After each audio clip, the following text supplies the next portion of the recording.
What's going on, everybody? Welcome to this episode of The Pursuit of Calling with me, your host, Thomas Carney.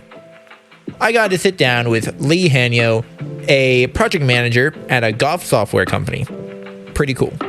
We talk a bit about what it means to endure for what you want to accomplish. We dive pretty deep into that because he is a man of endurance. And then we go into how he pushes other people to be more than they believe that they can be. And then after we were done recording, so you guys won't get to hear this part, but he also pushed me to do something that I can't really talk about yet, but he pushed me to do something that could be really cool. So guys, make sure you're actually taking notes this episode. It's great. But before we dive in, I want to ask you to send me a message. If you have any questions, or you want me to talk on a particular topic, or you just want to say some encouraging words, you can do so on Instagram or via the email that is listed in the show notes of this episode. Thank you, and let's dive in.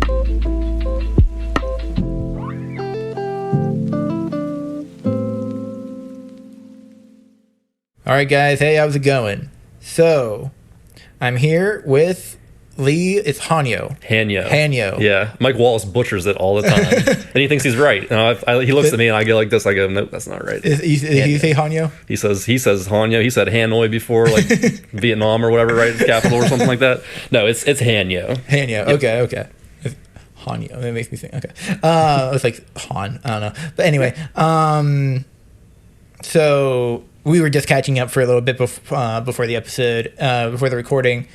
But for those who don't know Lee, who is Lee Hanyo? Lee Hanyo. Yeah. So I always like to start this off with I'm a child of God. I think that's first and foremost. I am a husband. I have a beautiful wife, Megan, and just in general, I'm like an adventurer. I like to explore. I like to learn new things. I like to see new places. Very important part of my life, I think, is just travel and experience. And I love fly fishing. I love cycling. I love running, backpacking, pretty much any kind of outdoor sport or activity you could think of. I've dabbled in it, I'm sure, but those are kind of like my core passions. Have you ever gone spelunking? No, so that kind of freaks me out a little bit, actually. We have a cabin up north. My wife's family has a cabin up there, and there's some cave systems up there, and I've been in a little bit, and that's I don't know. I feel like I probably have a little bit of like a claustrophobia. Okay. So that kind of freaks me out a little bit, as well as like underwater stuff. Yeah. I love swimming. I'm a great swimmer, but I don't think I could be like a scuba diver or like go in like cave systems. I don't know. It freaks me out. Yeah. So my uncle, he would take us like caving and he would take us bike riding, but one thing we would do that like was my favorite thing was like caving. Okay. And there was this cave called Bear Cave, and we would there's no bears in it, but I tell people about it, and they like there's this one point where you have to like army crawl for like I saw like 100 feet. Nah. And like, and the whole time I'm crawling through, I'm like, I get like you get that thought of like, man, this could just collapse right now. Yes, exactly. That's terrifying. But then I'm not thinking about it till I'm there. Okay. Yeah. So like, I get in there, I move around, like you step on, like you get like I can't explain, like there's like I can't explain it, but like without video to show people, but like what I mean, but like the. I don't know. It was like so much. It was so much fun. There's barely any water. They're like small little streams at certain points. But and then he also scuba dived. He's like a certified scuba guy, and he would just go like he loves like underwater caves and stuff. Okay, yeah. And cool guy. You know, this podcast is called The Pursuit of Calling. Recently changed, and I asked you in the questions I sent like.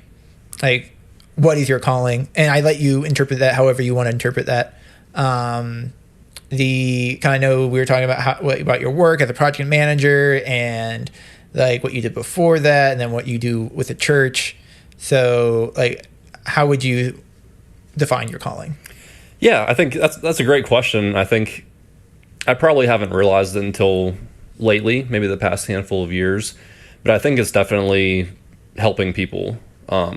Whether that's realizing potential or helping them through a tough situation.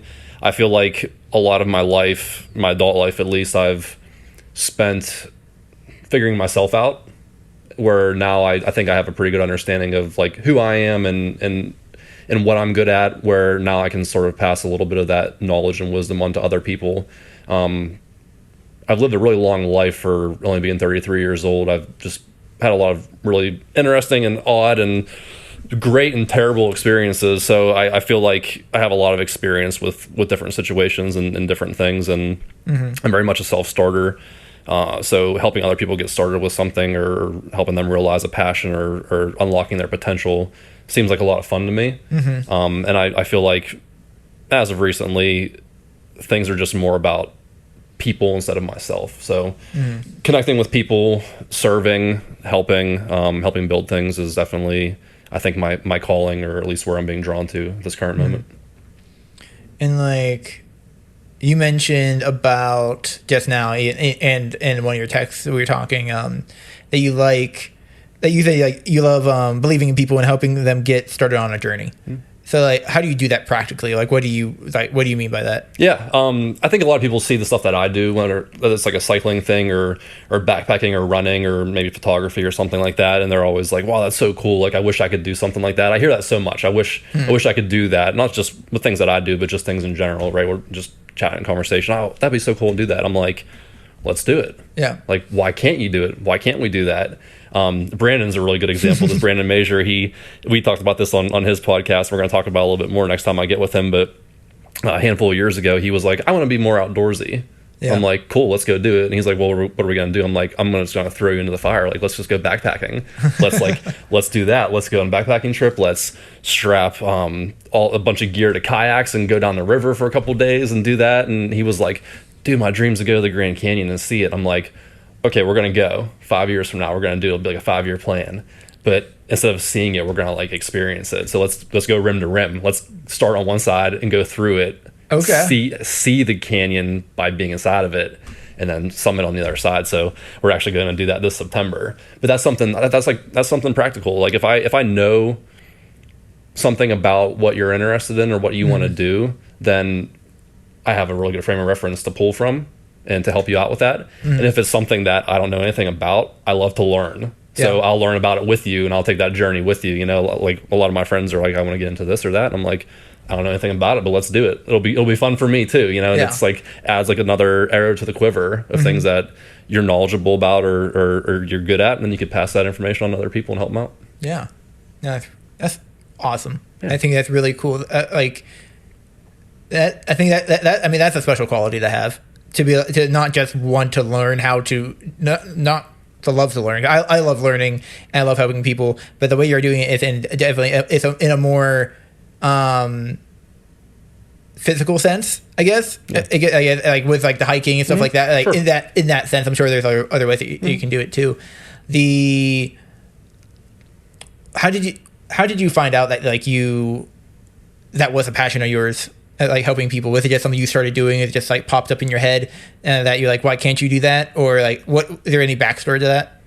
I wouldn't say there's like one specific moment, like one of those aha moments where it was like, oh, this is what I want to do. Right. I think it's more or less that I just grew up doing a lot of things, and as I made more friends, or even just thinking about my two brother-in-laws, like. They were into fishing and backpacking and stuff like that, but then we started going on these adventures and started to do like bigger things and kind of just helping them out with some stuff, and they helped me out with understanding different things. I think just over time, it just struck me as this would be really cool to help people with experiences, or help people just kind of unlock things in them that they might not think that they can do, or they don't believe in themselves. I think everybody has a little bit more inside of them than they think. So definitely not like one specific experience or something like that, but it's really cool doing stuff with people. I have a friend right now, he wants to go on like if you're into cycling, it's called a century ride, 100 miles a century. Okay. So that's like a big thing like for cycling. Like that's like that's definitely like a good accomplishment if you're into riding bikes. So he was like, dude, I want to do that. I'm like, all right, let's do it. Like, I'll tell you exactly how to train. We're going to go ride that. So he's been working on that this year, and hopefully we're going to knock out a 100-mile ride. I can do that with him and see him to the finish line. So it gives me a lot of satisfaction, not selfishly, but just you're completing something or a goal of yours, and I can walk alongside you with that. So it's fun to help people, and it's also, you know, it gives you satisfaction to help someone complete that goal. Right. So it's like a 2-for-1 special. Yeah. Yeah. The reason I was asking about like the backstory piece is because I like to part of me likes to dissect stories and like to see like the story behind the person, the story behind and you answered it and you answered that question well. I'm wondering, like, maybe for others that are listening, we can do 2 parts. For others that are listening that maybe are in that spot where they're like, maybe there isn't something, they want to do something, they don't think they may have that imposter syndrome, and they think, or maybe there's something else holding them back, and maybe those are answers, things that you've heard before. And we've kind of talked about some advice, but if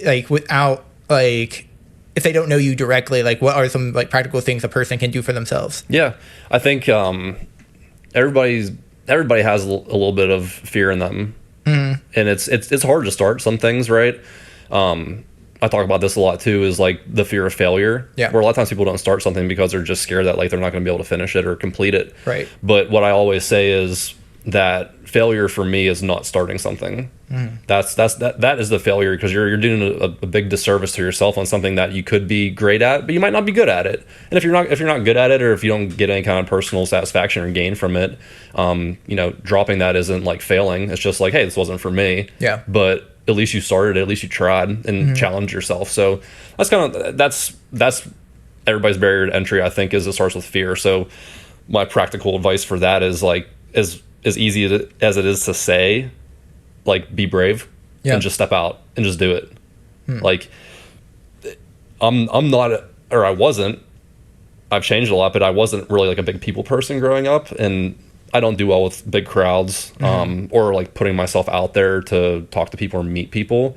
But something I've been doing more the past couple of years is like just saying hi to people, talking to people more. And it's, you know, that's something that was hard for me, but I had to just start doing it. And after a while, it just becomes second nature. Yeah. Yeah. So I think, being brave and just getting started is the best thing you can do. So just don't think too much about it. I mean, if you're getting into something very specific or technical, like, it's probably a good thing to know kind of what you're getting yourself into, right? Like, you don't want to just be like, I want to go base jumping and then just start jumping off a building. Like, you're probably going to want to take a few more easier steps between now and then. Right. But other things like running or like you code, right? I mean, just things like that. Like, if you want to get into it, like, just do a little bit of research, but don't let that paralyze you. Yeah. Just try to learn a little bit of it and then just get started. You'll learn along the way. And whatever happens after that. But at least you can say you tried. Yeah. That's really good advice, to say that, failure is not starting. It's the failure to start. I remember whenever you were like, when you were talking about Brandon, and like you were talking about breaking into steps. I think people don't start a lot of time because they see the end vision, they see where they want to be, and they're like, man, I can never make it there. Sure. And then the reason they don't start is because they don't really necessarily think about the easy step the easy thing that they can do to get to that point. Like, maybe the barrier to entry isn't really that big. Yeah, it might not be. And it's just the barrier to entry, or even just barrier to start. Like with coding, the barrier to start is very low, because all you have to do is like go to YouTube and look up how to code, and you're good to go. Access to some kind of device, right, to code on. But there's nothing too crazy you got to get into. You don't have to buy $20,000 worth of equipment, right? Right. You want to get into running, you got 2 legs.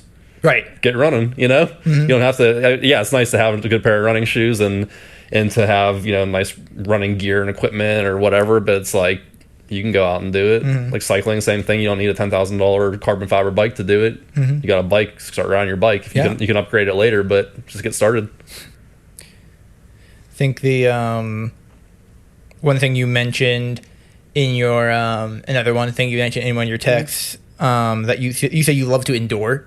Yeah. I googled the word endure just to see what it would say, and the Cambridge Dictionary, the first thing that comes up is to suffer for something difficult, unpleasant, or painful. Yeah.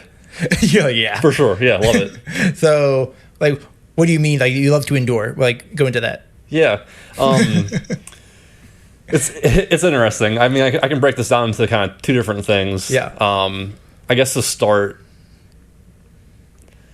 I like to really physically challenge myself. And whenever I say that, I mean, like, it's fun to have like a good workout and a hard workout, or do something like that whenever you're gassed. But I like to be on like the brink of like collapse. I don't know why. I mean, it's definitely like probably like masochistic to a point, but it's something that weirdly gives me joy. Yeah. I love seeing how far I can push myself, like really how far you can go.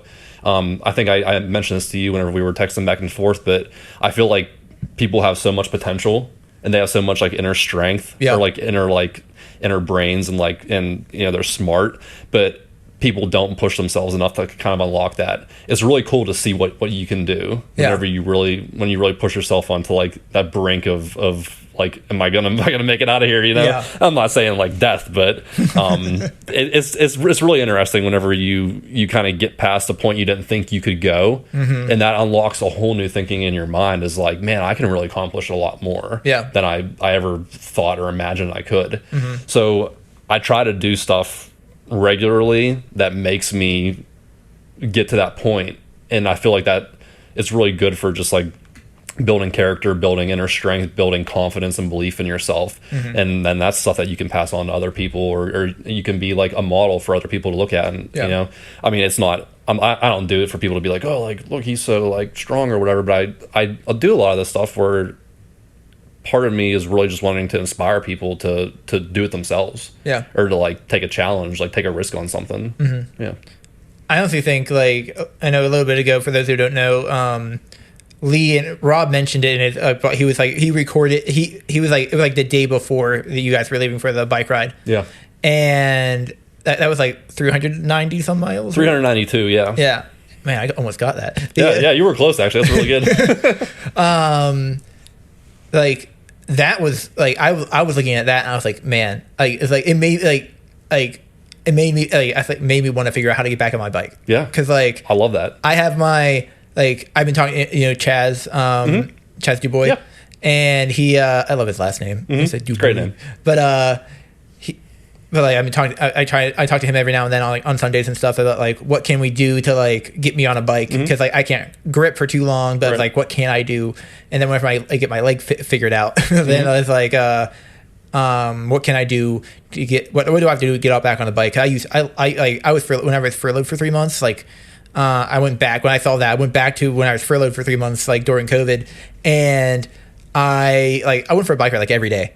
I went to the same trail, but like I would go like every single day, and like pop in the podcast or music, and it was great. And like I like that is a big part of my life that I miss. I'm like, man, and it's like, man, that I can't wait. I'm gonna figure it out. Like, because we'll figure it out. I'll help you. We'll figure something out, dude. I appreciate that. Like I want to get back on my bike. Like that's a goal of mine. Let's do it.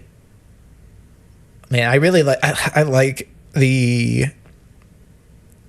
Whenever I looked up the like endurance has to suffer. Like the first thing I read, I was like, man, I was like that's like the harshest like thing that you. I was like, but like I didn't think that was going to come up to like when it came to endure, but it makes complete sense. Because like you're really stripping a lot of stuff away. Like you have to endure the pain of like a lot of it is like. You have to push through the mental barrier, and that's painful. And then if it's a physical thing, it's pushing your body to like, you know, for your muscles to like tear apart, and then for that to build, for your muscles to build up, and it's like, I like it. It says to suffer something difficult, unpleasant, or painful, and like I like that we're taking it in the context of like for a greater purpose, and it's not like. Like, because enduring can be enduring something truly awful, but like the endurance that we're talking about, like you talk about, like the people talk about their endurance of like how long can they run and stuff like that. And like I never really thought about it like that. I never thought about like, oh, how long can they suffer for? That's what it is. Yeah. I mean, I did a 150-mile ride one time. I rode from Cumberland, Maryland, back to Pittsburgh on the Gap Trail. That's a great Allegheny Passage. They shortened it up to Gap, but that was kind of like my first like real test of myself that I passed. I actually failed a lot, and like I shouldn't even say that because I just told you failure wasn't starting. But I mean, okay, let's put it this way: I had some not so great experiences before that with cycling, and that ride, that 150-mile ride, was kind of like my last hurrah of can I really do this, and do it well. And I had a great day on the bike. It hurt. I went through like 3 hours of like lightning and rain and mud, and it was miserable, and I loved every second of it. And that really showed me a lot. That was back in 2020 about how I can push myself. And circling back to the bike trip that you had mentioned, I like to do one of those every year. So I was trying to figure out a way that I could tie something into something I'm good at. So I'm pretty good at cycling. There's a lot of guys out there that are way better than me that are probably riding on these streets where you live at every day, but I'm decent. I'm probably in like a top percentile of people that actually get out and ride. But I wanted to marry that with something, and I felt the need to serve or to give. So every year I pick a different charity or a cause. I do one of these long rides, and I raise money for that. So that's kind of how we got into that. And that's how I partnered up with Amplify, and we did the fundraiser for the Survival Center with Rob. So that's kind of tying that all back in together. And let me tell you, that cycling trip that we took, I don't know if you saw the videos or whatever. I had a rough time. I suffered on that trip, and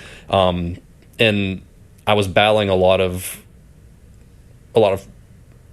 disappointment and pride on that, because it's been a long time since I've not like finished something whenever it comes to doing something like this. And I had 2 days where I had to pull the plug short, and I learned on this trip that it was smart for me to do what I did, and it also isn't embarrassing because it wasn't a failure. Rob, he was amazing on this trip. So proud of him. He was able to keep finishing out those days I couldn't, so he kept us going. Kept it legit for the days that were finished to completion.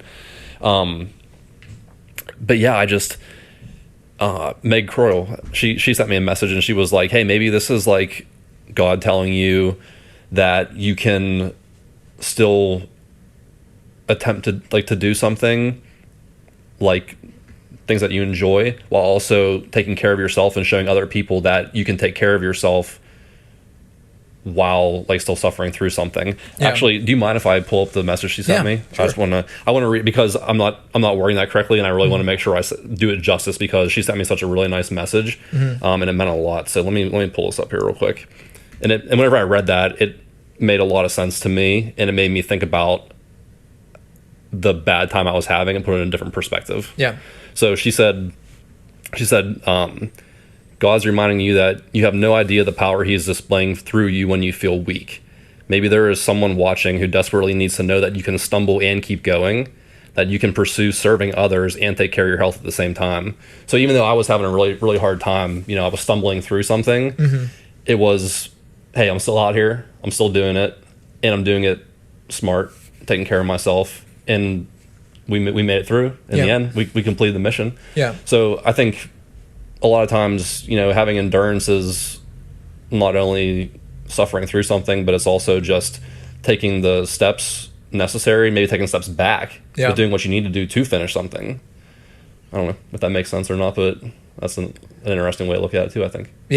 Like when you say taking steps back, you mean like for me in that specific instance was like pulling out one of the days, prioritizing my health so that for the rest of the trip I could complete the rest of it. I didn't want to die on the first day. It was really rough out there. It was like 106, 107 degrees out there on the street, and I was probably very close to heat stroke. I was getting dizzy on the bike, and Rob had to hold me up at points, and I was in bad shape. So taking a step back and being like, I shouldn't be doing this right now, even though that's all I want to do. I looked at it at that time, I was like, this is embarrassing. I'm the I'm the guy. I'm the guy that does this. And all of a sudden I'm out here on the first day, and I'm like, I'm weak. Wow. So it was hard for me to come to terms with that, but what Meg said, and then just thinking more, and even just praying about it and trying to hear God, it was just like, hey, you can still do this. Let's just do it a little bit differently. And it might look different, it might take longer, but that's what endurance is. It's just sticking with something, and it's like outlasting something. For me, it was outlasting the pain that I was having. It was outlasting my current condition. And just bouncing back and tackling it and and finishing the job off.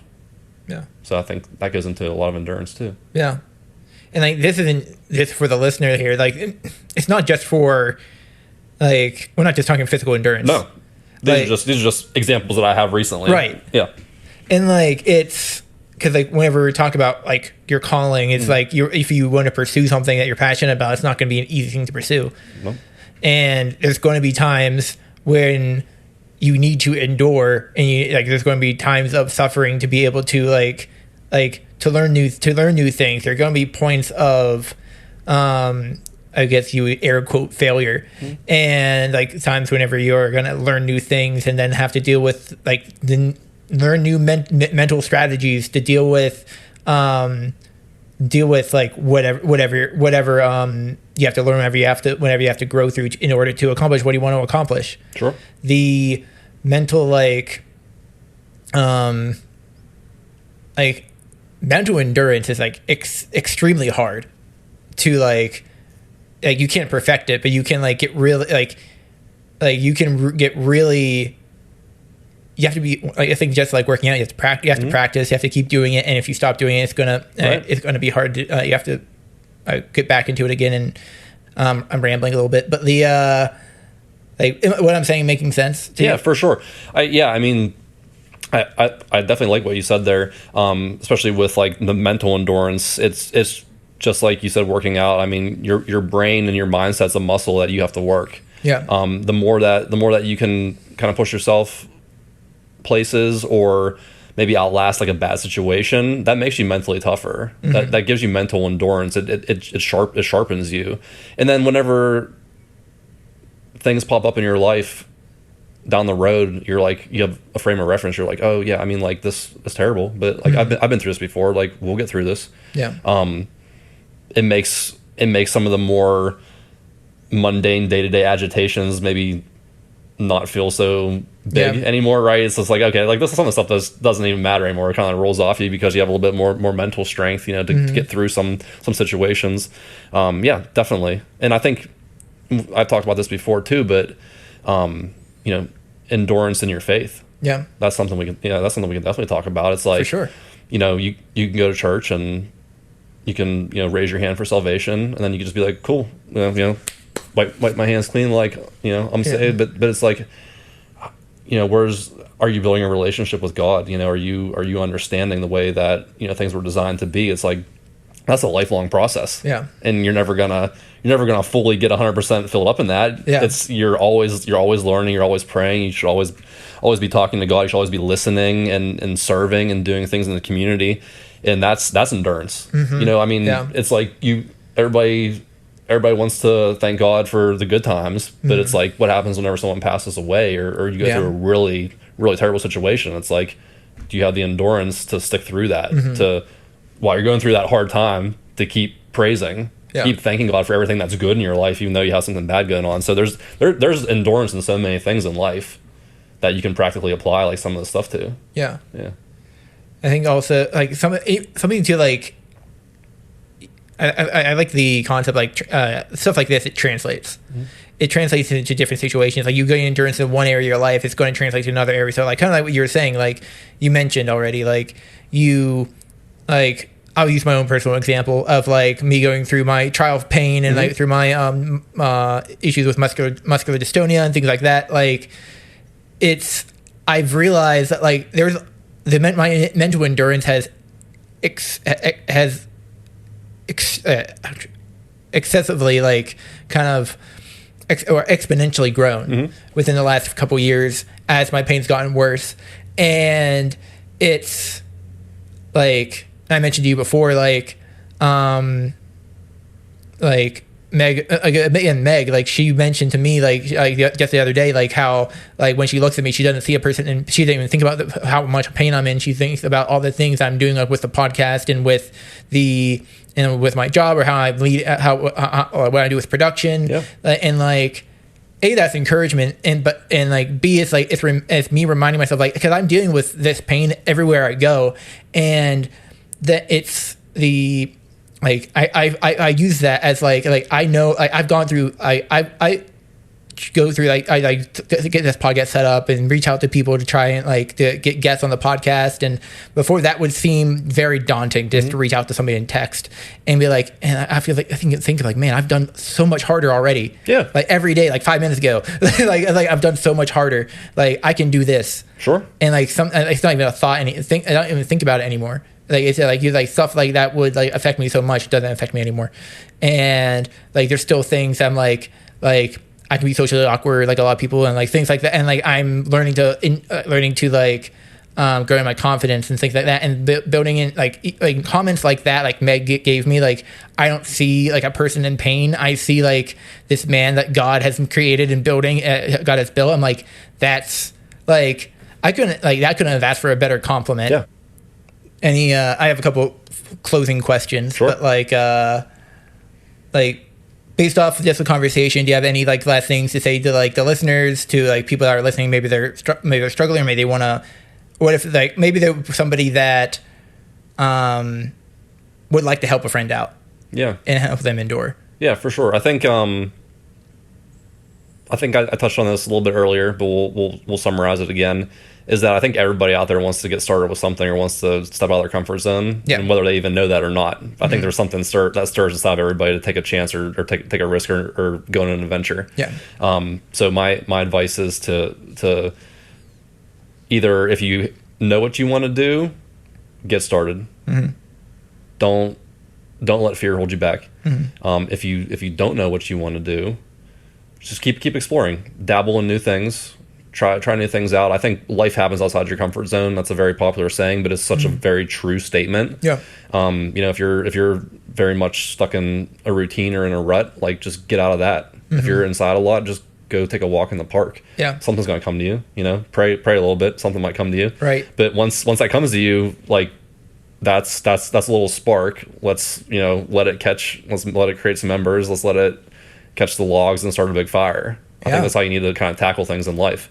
So that's my advice, and definitely too, surround yourself with people that are encouraging, and that believe in you. If you have a friend group where you guys, it's a lot of like subliminal dissing and kind of tearing each other down, haha, joking, but at the same time, it's like that can break you down over time, right? Like you need to be surrounded with people that believe in you, that encourage you.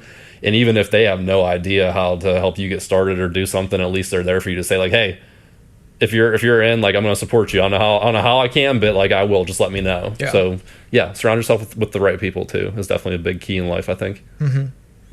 No, that's extremely true. We talked about that a lot. If we've over like this is episode 49, I believe. Really 49. Yep. You've been hard at it. Yeah. It's been a ride. It's fun. Cool. But whenever with Sean and I, like we talked a lot like with other people, and like throughout the time, like we talked a lot about community with a bunch of other people. It comes up a lot about surrounding yourself with the right people, and and also I think it's also like from the other side, like try to be that person that is the right person, right? That other people want to surround themselves with. Great advice.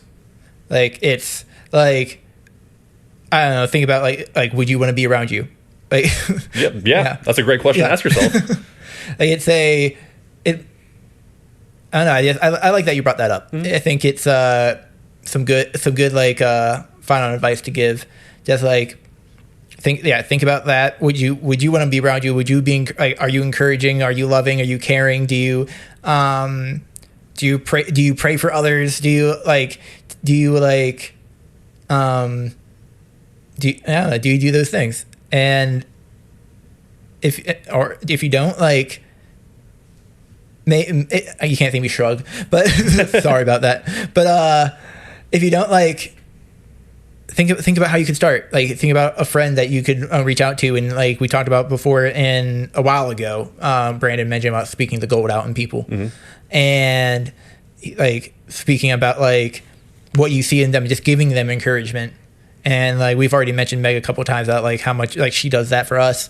So like, yeah, just think on that, and we're gonna do some final questions. So when it comes to personal growth, development, the things that like really grow you, what kind of resources like would you recommend, or do you typically recommend to people? Yeah, the Bible.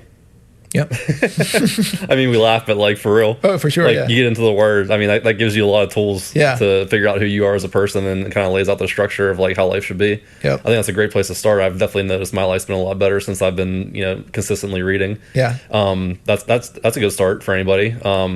Non-religious based, super polarizing figure, David Goggins. Are you familiar? I've heard of him. Okay, yeah. So I mean, if you can deal with a little bit of graphic language, great motivator. His first book is called Can't Hurt Me. Okay. I read that whenever it came out in 2020. That book was like almost like life changing for me. Really just taking like personal accountability, kind of like getting out of the pity party of maybe something that like you're going through, and just really focusing on like, okay, like I'm here now, like how can I make this better, or how can I better myself? Yeah. Super motivating book. So if you can get through a little rough around the edges,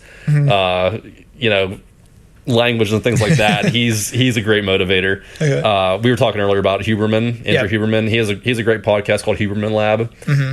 Really cool, just talking about health and science-based stuff like that. I listen to a lot of Huberman. Yep. And there's just a lot of like off-the-wall stuff I listen to or I recommend to people. But Cam Haines, he's a bow hunter up in Oregon, but he does a lot of endurance sport. And stuff like that. So he kind of meshes those two things together and then gets a little bit into faith and things like that. But he has a lot of good guests on his podcast from a lot of different backgrounds, and they talk about life journeys and successes and failures. So I like listening to his Keep Hammering podcast. Yep. I know that one. Yeah, it's a good one. Yeah. I like a lot of endurance stuff. Yeah. So those are all my recommendations. But really, just like we talked about earlier, wrap this all up again and tie it together. It's like you might not be interested in cycling or running or some of the stuff I'm talking about, but the endurance aspect of it translates to so many other parts of your life. Yeah. So you may listen to something that I'm recommending and be like, oh, well, yeah, I can apply that to this part of my life. Like, oh, I can see myself through this difficult time I'm going through by having this sort of endurance.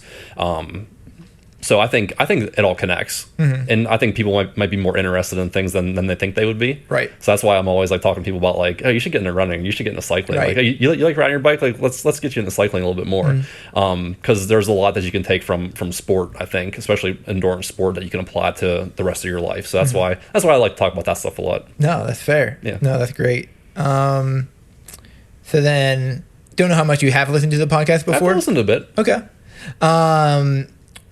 So knowing the guests that we've had on, and like now that we've been on, who do you think would be a good guest to be on the podcast? Have you had Ian on here? I haven't had Ian. Okay, that'd be a great start. I think. Okay, I would love to hear from Ian. I would love to hear.